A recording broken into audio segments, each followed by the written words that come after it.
ராமானுஜதயா பாத்திரம் ஞான வைராகியபூஷணம் ஸ்ரீமத்வேங்கடநாதார்யம் வந்தே வேதாந்த தேசிகம்.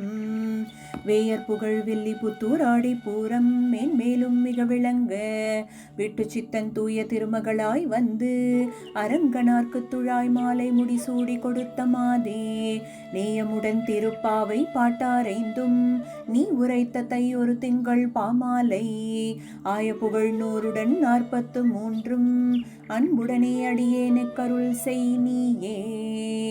அஸ்மத் குருப்யோ நமக. அனைவருக்கும் அடியேனுடைய நமஸ்காரங்கள். திருப்பாவையினுடைய 16வது நாள். இன்றைய நாள் பாசுரம். நாயகனாய் நின்ற நந்தகோபனுடைய கோயில் காப்பானே, கொடித்தோன்றும் தோரணவாயில் காப்பானே, மணிக்கதவம் தாழ்த்திரவாய் ஆயர் சிறுமிய ரோமுக்கு, அரைப்பறை மாயன் மணிவண்ணன் நென்னலேவாய் நேர்ந்தான், துயோமாய் வந்தோம் துயிலெழப் பாடுவான், வாயால் முன்னம் மாற்றாதே அம்மா, நீ நேய நிலைக்கதவும் நீ கேளூர் எம்பாவாய். திருப்பாவையினுடைய 4வது காட்சிக்குள் நுழைய போகிறோம். 16லிருந்து 20 பாசுரங்கள் வரைக்கும். கோஷ்டி கூடியாச்சு. அடுத்து கண்ணனுடைய மாளிகைக்கு தான் அனைவரும் செல்ல வேண்டும். பிறகு அவனை எழுப்பி அழைத்து கொண்டு யமுனை கரை செல்ல வேண்டும். அப்படிங்கிறது தான் இவளுடைய இலக்கு. இப்போ நந்தகோபர் இல்லம் அடைந்தார்கள். போய் நேரா எழுப்பிடலாமா அப்படின்னா கூடாது, கண்டிப்பாக கூடாது. முதலில் முடியாதுங்கிறத நம்ம புரிஞ்சுக்கணும். அப்போ என்ன முறை அப்படின்னா, அந்த நெறிமுறைகளை நன்கு காமிக்கக்கூடிய பாசுரங்கள் தான் அடுத்து வரக்கூடிய பாசுரங்கள் அனைத்துமே. எப்படி பெருமாளை அடைய வேண்டும் அப்படிங்கிற அந்த அழகான நெறிமுறைகள். முதல்ல என்ன பண்றா, போன உடனே வெளிவாசல்ல இருக்கக்கூடிய கோயில் காப்பானை எழுப்பி பிறகு உள்வாசல்ல இருக்கக்கூடிய காப்பானை, வாயில் காப்பானை எழுப்ப போறா. எழுப்பிட்டு தான் அனுமதியோடு பகவானிடம் போகிறா எல்லாருமே, அந்த கோஷ்டி எல்லாமே. இப்ப முதலில் கோயில் காப்பானை அடைந்தவுடன் என்ன சொல்றா, நந்தகோபனுடைய வீட்டின் காப்பாளனே. எப்படி சொல்றா, நாயகனாய் நின்று நந்தகோபனுடைய கோயில் காப்பானே அப்படின்னு சொல்றா. அப்போ அந்த நந்தகோபரானவர் எப்பேற்பட்டவர் அப்படின்னா, அவர் நாயகனாய் நின்றவர். யாருக்கு அப்படின்னா, கண்ணனுக்கு நாயகன் அவர்தான். எல்லாருக்குமே அப்பா தானே ஹீரோ, அவாவா அப்பா தானே ரோல் மாடல் ஹீரோவா இருக்கா. நம் கண்ணனுக்கும் நாயகனாக இருக்கக்கூடியவர் அந்த நந்தகோபன் தான். இந்த வெளியில இருக்கக்கூடிய கோயில் காப்பான் நினைச்சுட்டா தன்னை தான் நாயகன் சொல்றான்னு நினைச்சுட்டு ரொம்ப சந்தோஷப்பட்டு பொங்க அப்படின்னு சொல்லி எந்தவித ஒரு கேள்வியும் இல்லாம உள்ள அமுச்சுட்டாலாம். பிறகு உள்வாசல்ல இருக்கக்கூடிய காப்பாளன்ட்ட போறா, அதாவது வாயில் காப்பாளன்ட்ட போறா. அங்க எப்படி இருக்குன்னா, கொடி பறக்கக்கூடிய தோரணங்களால் அலங்கரிக்கக்கூடிய வாசலுக்கு காப்பாளனே, கொஞ்சம் கதவை திறங்கோ அப்படின்னு சொல்றா. வெளியில இருக்கிறவா தான் பொறுப்பு இல்லாம அமுச்சுட்டா, நான் எப்படி உங்களை உள்ள அனுப்ப முடியும், அதை நான் கண்டிப்பா செய்ய முடியாது அப்படின்னு சொல்லி இந்த காப்பாளன் மறுத்தாராம். உள்ள இருப்பது கண்ணன் தெரியுமா, ஏகப்பட்ட அசுரர் அரக்கரெல்லாம் படையெடுப்பா இருக்கு, ரொம்ப காப்பது என் வேலை, ஞாபகம் வச்சுக்கோங்கோ, அப்படி சட்டுன்னுலாம் யாரு என்னன்னுலாம் தெரியாமலாம் அனுப்ப முடியாது அப்படின்னு சொல்லி மறுத்துட்டாராம் வாயில் காப்பாளன். உடனே நம் கோஷ்டி சொன்னாலாம், இங்கே பாருங்களேன், கண்ணனா இருக்கவே தான் வந்திருக்கோம், ராமர்னா கிட்ட போக முடியுமா இந்த கோஷ்டியெல்லாம், யோசிச்சு பாருங்க. நீங்க நாங்கள்லாம் ஆயர் குலத்தில் பிறந்த குழந்தைகள், நாங்க ஆட்சியர்கள், அப்படி இருக்கும்போது எங்க மேல உங்களுக்கு என்ன பயம் அப்படின்னு சொல்லி கேட்டாலாம். உடனே அவர் சொன்னாராம், பூத்தனாவும் அப்படி சொல்லிட்டு தான் வந்தா, ஆய்ச்சின்னு சொல்லிட்டு தான் வந்தா, பார்த்தா என்ன வேலை பண்ணி நான் தெரியும்ல உங்களுக்கு அப்படின்ன உடனே, அச்சுச்சோ நாங்கள்லாம் சிறுமிகள், அதனால எங்களால எந்தவித கஷ்டமும் வராது கண்ணனுக்கு. இன்னொன்னு, அவன் சொல்லிதான் நாங்க இன்னைக்கு வந்திருக்கோம், நென்னலே வாய் நேர்ந்தான், பறையை தரேன்னு நேத்திக்கே எங்ககிட்ட சொல்லியிருக்கான், அந்த ஒரு நம்பிக்கையில தான் ஓடோடி வந்திருக்கோம். மாயன் அவன், பெண்களோடு தாழ நின்று பழகுபவன், நீலமணிவண்ணன், அப்படி கொடுத்த வாக்கை காப்பாற்றக்கூடியவன் அவன். நாங்க எந்த தீய எண்ணத்தோடும் வரல, தூய மனத்தோடு பல்லாண்டு பாடுறதுக்காக வந்திருக்கோம் அப்படின்னாலாம். அப்ப தூங்க போறவனை, தூங்கின்னு இருக்கிறவனை எழுப்ப போறேல அப்படின்னு கேட்டதுக்கு, இல்ல அவன் துயில் எழுந்தவுடன் நாங்க பல்லாண்டு பாட போறோம், அதனால போக வேண்டான்னு மட்டும் மறுத்துடாதீங்கோ. சனத்குமாரர்கள் பகவானை சேவிக்க சென்ற போது மறுத்தப்புறம் என்ன ஆச்சுன்னு உங்களுக்கு கொஞ்சம் ஞாபகம் இருக்கும்னு நினைக்கிறேன் அப்படின்னு இந்த கோஷ்டி சொன்னாலாம். ஜெய விஜயர்களை பத்தி தான் சொல்றோம், அவ சாபம் நினைவு இருக்கா உங்களுக்கு, அதனாலதான் அப்படின்னு சொன்னவே அப்புறம் கொஞ்சம் அவர் சுதாரிச்சுட்டாராம். அப்ப என்ன சொன்னாராம், சரி சரி யோசிச்சு சொல்றேன் இருங்கோ அப்படின்னு சொல்லவே இல்லை, நீங்க என்ன பண்ணணும், சந்தோஷத்தோட நேசத்தோட எங்களை நீங்க கதவை திறந்து உள்ள அனுப்பணும். எங்களால எந்த வித உபத்திரமும் கண்ணனுக்கு நடக்காது, எங்களுக்கு நீங்க சந்தோஷத்தோட அனுப்பி வைக்கணுங்கிறது தான் நாங்க எதிர்பார்க்கிறது, எங்களுக்கு வழிவிட வேண்டும் அப்படின்னு கேட்கவே அவரும் இவாளுடைய அந்த ஒரு பக்தியையும் கைங்கரியத்துக்காக காத்துட்டு இருக்காங்கிறத புரிஞ்சுட்டு கதவு திறந்து உள்ள அமுச்சு வச்சாராம். இப்படிதான் கோயில் காப்பானும் வாயில் காப்பானும் தாண்டி இவா இப்போ உள்ள போக போறா. அடுத்து என்ன ஏதுங்கிற அடுத்த பாசுரத்துல நம்ம அனுபவிப்போம். சரி, இந்த பாசுரத்தோட நம்ம நாராயணிய தசகம் எதை அனுபவிக்க போறோம் அப்படின்னா, சந்தேகமே இல்லாமல் கோயில் காப்பான் வாயில் காப்பான்னு அந்த ஜெய விஜயர்கள் அவளுடைய சரித்திரத்தான் நம்ம இன்னைக்கு அனுபவிக்க போறோம். அதாவது அசுரர்கள் அப்படிங்கிற அந்த கோஷ்டியானது எப்படி உருவாயிற்று அப்படிங்கிற அந்த வர்ணனை இருக்கு பாருங்க, அனைவரும் தெரிஞ்சு கொள்ள வேண்டிய ஒரு விஷயமாக இருக்கு. அதை 11வது தசகத்தில் ஹிரண்யகசிபு ஹிரண்யாக்ஷோத்பத்தி வர்ணனம் அப்படிங்கிற அந்த தசகத்துல பட்டத்தில் ஆச்சரியமாக எடுத்து சொல்லியிருக்காரு. அதை நாம சில ஸ்லோகங்களை எடுத்துக்கொண்டு நம்ம அதை அனுபவிப்போம். ரொம்ப இந்த சரித்திரம் ரொம்ப சுவாரஸ்யமான சரித்திரம், அனைவரும் தெரிந்த சரித்திரம் தான் இது. இப்படி சனத்குமாரர்கள் 4, பிரம்மா படைத்த சனத்குமாரர்கள். கிரமேண சர்க்கே பரிவர்த்தமானே கதாபி திவ்யா சனகாத எஸ்தே. ரொம்ப மூர்த்தி சிறியதாக இருந்தாலும் கீர்த்தி உடையவர்களாக இருப்பார்கள். பிறந்ததிலிருந்து பக்தி தான் இந்த 4வருக்குமே. பிறந்தவுடன் வைகுண்டம் போகணும் அப்படிங்கிற ஆசை இவாளுக்கு. பிரகிருதி மண்டலத்திலேயே இருக்கக்கூடிய அந்த காரிய வைகுண்டத்துக்கு இந்த 4வரும் செல்கிறார்கள் அப்படிங்கிறது தான். பிரபேதிரே மாருத மந்திரேஷே, குருவாயூரப்பா உன்னை சேவிக்க சென்றனர் இந்த 4வரும் அந்த காரிய வைகுண்டத்திற்கு அப்படின்னு சொல்லி முடிக்கிறது ஃபர்ஸ்ட் ஸ்லோகம். அடுத்ததாக 3வது ஸ்லோகத்துல இந்த 4 பேரும் பல மதில்களை கடந்து, அதாவது காரிய வைகுண்டம்ங்கிறது அப்படியே அத்தி ஆச்சரியமா இருக்கான். அந்த மதில்களை எல்லாம் கடந்து வாசல்ல இப்போ பல வாசல்களை கடந்து இப்ப பெருமாள் கிட்ட இருக்கக்கூடிய வாசல்ல நின்னுட்டு இருக்கான். கோட்டை வாசல் கதவு திறந்தால் பெருமாளை சேவிச்சுடலாம். ஆனா என்ன ஆயிடுத்து, வாயில் காப்பாளனா இருக்கக்கூடிய ஜெயன் விஜயன் அப்படிங்கிறவா என்ன பண்றா, கையில கழிய வச்சு தடுத்துடுறா. நீங்க உள்ள போக முடியாது அப்படின்னு சொல்ல தடுத்துடுறா.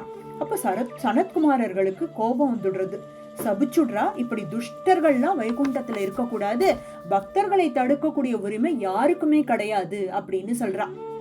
அதுதான் 3வது ஸ்லோகத்துல பவத்பி திருக்ஷூன் பவனம் விவிக்ஷூன் துவாஸ்தௌ ஜயஸ்தான் விஜயோப்யருந்தாம்.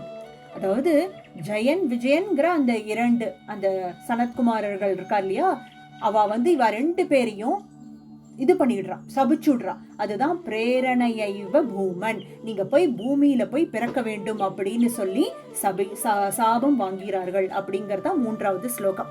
இப்ப 4வது ஸ்லோகத்துல வைகுண்ட லோகம் துஷ்டர்களுக்கு அல்ல, நீங்க கண்டிப்பாக அசுரர்களாக தான் பூலோகத்தில் பிறக்கணும்னு சபிக்கவே இந்த ஜெயன் விஜயன் இப்ப தன்னுடைய இதை உணர்றா. தவற உணர்ந்து என்ன சொல்றா, பிரார்த்திக்கிறா. நாங்க பூலோகத்துல போய் பிறந்தாலும் அந்த பகவானை மறக்க கூடாத அந்த ஒரு ஸ்திதியில நாங்க என்னைக்குமே இருந்துட்டே இருக்கணும், அதையாவது எங்களுக்கு அனுகிரகம் பண்ணுங்கோ. ஹரிர் ஸ்மிருதிர் நோ ஸ்மிருதி நேமத்துஸ்தான் அப்படின்னு பெருமாளையே நினைச்சுட்டு இருக்கணும் அப்படின்னு சொல்லி இந்த இடத்துல 4வது ஸ்லோகத்துல கேட்கறான்.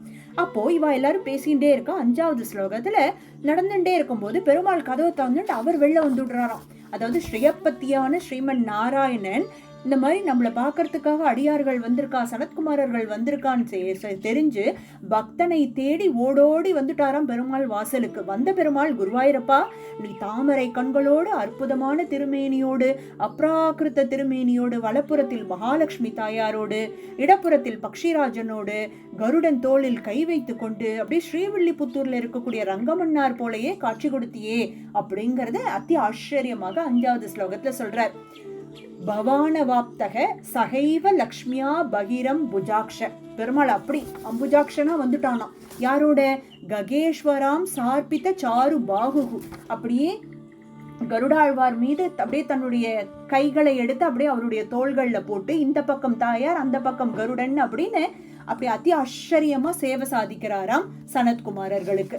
இப்படி நடக்கவே முதல்ல வந்துட்டு என்ன பண்ணாராம் பெருமாள் அப்படின்னா, சனத்குமார்களுக்கு ஆறுதல் சொல்லி அவளுக்கு அருள் பாவிக்கிறார். இந்த மாதிரி ஆயிடுத்தே அப்படின்னு சொல்லி தெரிஞ்சு அவளை சமாதானப்படுத்தி பிறகு ஜெய விஜயர்களை அழைத்து, எப்படி நீங்க பக்தன் கிட்ட இப்படி நடந்துப்பேன், அதுவும் கழியை நீட்டி இப்படி ஒரு அவமானம் தகாத செயல் நீங்க பண்ணக்கூடியதா? எங்கிருந்து வந்தது உங்களுக்கு இங்க ஒரு அகங்காரமும் மமகாரமும் அப்படின்னு சொல்லி, நீங்க பூமியில பிறக்கணும் தான் அவ சொல்லியிருக்கா. நான் சொல்றேன், நீங்க 3 முறை பூமியில் பிறக்க வேண்டும் அப்படின்னு சொல்லி சபிச்சுடுறாராம் 6வது ஸ்லோகத்துல. பிரசாத்ய கீர்பிஸ்துவதோ முனீந்திரான் அனன்யநாதாவத பார்ஷதௌதௌ சம்பிரம்பயோகேன பவைஸ் திரிபிர்மாம்னா 3 வாட்டி நீங்க போய் பிறந்தே ஆக வேண்டும் அப்படின்னு சொல்லவே, அசுரர்களாக இருந்தாலும் என்னையே நினைச்சுண்டு இருப்பேன், ஆனா வெறும் துவேஷத்துல என்ன நினைச்சுட்டே இருப்பேள் அப்படின்னு சொல்லி 3வது பிறவியின் இறுதியில் என்னை அடைவீர்கள் அப்படின்னு சொல்லவே, அவர்கள்தான் ஹிரண்யாக்ஷன், ஹிரண்யகசிபு, ராவணன், கும்பகர்ணன், சிசுபாலன், தந்தவக்தரனாக இந்த லோகத்தில் பிறந்து துவேஷத்தால் பூலோகத்தில் நாட்களை கழித்து பெருமாள் திருவடியை அடைந்தார்கள் அப்படிங்கிறது தான் அவளுக்கு இடப்பட்ட சாபமாக இருந்தது. அதன் பிறகு எப்படி இந்த அசுரர்கள், எப்படி இவ பூலோகத்துல யாருக்கு எப்படி பிறக்கிறா அப்படிங்கறது 7வது ஸ்லோகத்துல சொல்றார். இப்படி அசுர குலமானது 7வது குலத்தில் கஷ்யபாத்தௌ சுராரி வீரா உதிதௌ திதௌ துவௌ சந்தியா சமுத்பாதன கஷ்ட சேஷ்டௌ யமௌச்ச லோகஸ்ய யமாவி வான்யௌ. அதாவது கஷ்யப்பர், திதி இவா 2 பேரும் கல்யாணம் பண்ணிக்கிறான். இந்த கஷ்யப்பர் திதி யாருன்னு பார்க்கும்பொழுது, பிரம்மா மரீச்சிங்கிறவரையும் படைக்கிறார், தக்ஷ பிரஜாபதியும் படைக்கிறார். மரீச்சிக்கு மகனாக பிறக்கிறவர் தான் கஷ்யப்பர். தக்ஷ பிரஜாபதிக்கு மகளாக பிறக்கக்கூடியவள் தான் திதி தேவி. இப்போ இந்த திதி தேவியும் கஷ்யப்பரும் கல்யாணம் பண்ணிக்கிறான். அப்போ ஒரு நாளைக்கு என்ன ஆயிடுறது, திதி தேவி பிரதோஷ காலத்தில், அந்த சந்தியா காலத்தில் குழந்தையை அனுகிரகிக்க என்ன பண்றா, கஷ்யப்பர் கிட்ட வற்புறுத்துறா. அதாவது சாஸ்திரத்துக்கு விரோதமான செயலில் ஈடுபடக்கூடாதுன்னு கஷ்யப்பர் எவ்வளவோ எடுத்து சொல்லியும் அதை கேட்காம 2 குழந்தைகளை பெற்று விடுகிறாள். ஆனா கஷ்யப்பர் என்ன சபிச்சுடுறார், யமன்கள் போல 2 பிள்ளைகள் உனக்கு பிறக்க போகிறார்கள். இந்த 2 பேரும் துர்நடத்தையோடு உலகத்தை துன்புறுத்தக்கூடிய 2 மகன்கள் உனக்கு பிறக்க போறா. யமோச்சலோகஸ்ய யமாவி வான்யவ், இப்படி பிறந்து நீ கஷ்டப்பட போற அப்படின்னு சொல்லி உனக்கு இந்த மாதிரியான குழந்தைகள் பிறக்க போறான்னு சொல்லி சபிக்கவே, அப்புறமா தான் திதி தேவி அதை உணர்றா. தாம் பண்ண தப்பு என்னங்கிறத அப்புறமா தான் உணர்றா. இருந்தாலும் அந்த சாபமானது சாபம் தான் இல்லையா, வாங்கி கொண்டுதான் ஆக வேண்டும். அப்படி 2 பேரா பிறக்கிறவா தான் ஹிரண்யாக்ஷன், ஹிரண்யகசிபு அப்படிங்கிறவா. இந்த ஜெயன் விஜயன் அப்படிங்கிறவா தான் ஹிரண்யாக்ஷன், ஹிரண்யகசிபுவா. அதுதான் 8வது ஸ்லோகத்தில் ஹிரண்ய பூர்வக கசிபுக கிளைக்கக அப்படின்னு சொல்லி பரோ ஹிரண்யாக்ஷ இதி பிரதீதக. இவா 2 பேரும் பிறக்க துஷ்ட செயல்கள் பண்றது மட்டும்தான் அவளுடைய குறிக்கோளாக இருந்தது, செய்த வண்ணம் இருந்துட்டே இருந்தா அப்படிங்கிறது தான் 8வது ஸ்லோகத்துல சொல்றார். 9வது ஸ்லோகத்துல 2 பேரும் பூமியை துன்புறுத்துறதுக்கு கிளம்பிட்டாலும், யாரு சண்டைக்கு போட வருவா, என்ன பண்ணலாம், என்ன துவேஷத்துல என்ன பண்ணலான்னு காத்துண்டே இருக்காளாம். ஒரு முறை என்ன பண்ணிட்டாலாம், பூமி தேவியை தண்ணிக்குள் மூழ்க விட்டு அப்படியே ஒளிச்சு மறைச்சு வச்சுட்டாலாம். ஏதாவது பண்ணணுமே துஷ்ட செயலை அப்படிங்கிறதுனால பவத் பிரியாம் க்ஷ்மாம்ங்கிறது பூமி தேவி.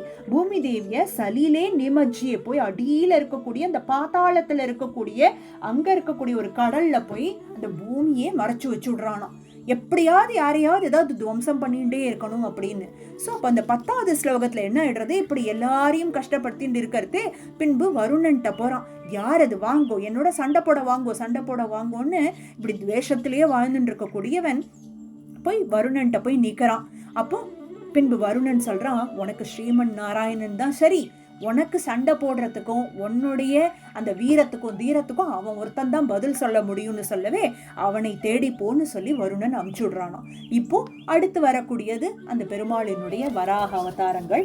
ஆனா இவா 2 பேரும் இப்படி துவேஷத்தோடைய நாட்களை கழிக்க வேண்டும். அப்புறம் பெருமாள் கையாலேயே வதம் செய்யப்பட்டு 3 முறை பிறந்து இறந்து இப்படி 3வது முறைதான் பெருமாளை அடைய முடியும் அப்படிங்கிற அந்த ஒரு சாபத்தை பெற்றதுனால ஹிரண்யாக்ஷனும் ஹிரண்யகசிபுவும் இந்த அசுரர் குலத்தில், அதாவது திதி தேவிக்கும் கஷ்யப்பருக்கும் மகனாக பிறந்து இந்த பூலோகத்தையே வாட்டி வதச்சுட்டு இருந்தா. அந்த கதையை தான் இங்க என்ன சொல்றா, நம்மளுக்கு 16வது ஸ்லோகத்துல வாயில் காப்பானையும் கோயில் காப்பானையும் மிரட்டுறா. அதாவது மிரட்டுறதுன்னா நிஜமாகவே மிரட்டுவதில்லை. அதாவது அந்த விஷயம் தெரியும் இல்லையா, பக்தர்கள்ட்ட ஏதாவது அபச்சாரம் பட்டா பெருமாளுக்கு கோபம் வருங்கிறத நினைவு கூர்ந்து எங்களை உள்ள அமுச்சு வைங்கோன்னு கேட்கவே அவர் உள்ள அமுச்சு வச்சுட்டார். இவர் எந்தவித அபச்சாரமும் படலை. ஆனால் ஸ்ரீவைகுண்டத்தில் அப்படி அபச்சாரப்பட்ட 2 பேருக்கு, விஜயனுக்கும் ஜெயனுக்கும் என்ன ஆச்சு அப்படிங்கிறது தான் நாம் இன்னைக்கு பட்டதிரிலோட 11வது தசகத்தில் அனுபவித்தோம். நாளைக்கும் திருப்பாவையினுடைய 17வது பாசுரத்தோடு நாராயணிய தசகத்தையும் சேர்ந்து அனுபவிப்போம். அஸ்மத் குருப்யோ நமக. ஆண்டாள் திருவடிகளே சரணம். சீரார் தோப்பில் திருவேங்கடமுடையான் திருவடிகளே சரணம்.